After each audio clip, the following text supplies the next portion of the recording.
I had been living in Cleveland for a few years before I started Renovare Music, and I was really struck by the disparities that I was seeing. And I was bothered by the fact that I was spending so much time in beautiful concert halls and in spaces that felt so far removed from so many people's daily lives. I began to ask myself, what could it look like for me as a musician to bring my love for music and the years of training as a cellist to the different spaces in this community in a way that would be meaningful and in a way that could possibly make some positive impact in real people's lives.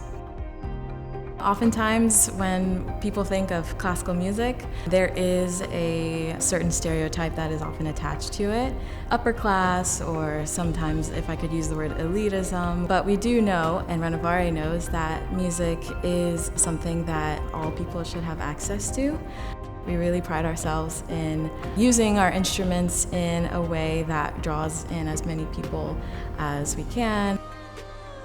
Renovare has 3 different programming areas, all of which where we seek to bring hope and healing through music.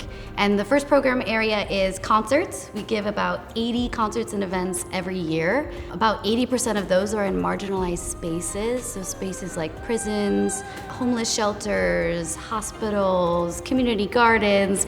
And we also teach at 2 different correctional facilities.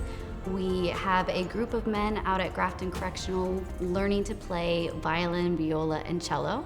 And then we have a group of women out at the Northeast Reintegration Center in downtown Cleveland, also learning to play violin, viola, and cello. And then our third program area is something called documentary songwriting, which is a collaborative method of songwriting that allows us to sit down with somebody, whether or not they're a musician, and hear part of their life story and together turn that into an original song. And we use those doc songs, as we call them, as a way to share stories with communities that might not otherwise interact with one another.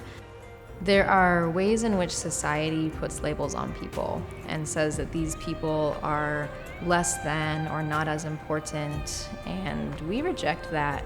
We see that everyone is made in the image of God, and we are so privileged and encouraged to be able to interact with the wide variety of people that we do, regardless of where they're located, how much money they have, the color of their skin, their criminal record. And we're being changed by the people who we've gotten to know, the stories that we've heard. There is so much that we receive in doing this work.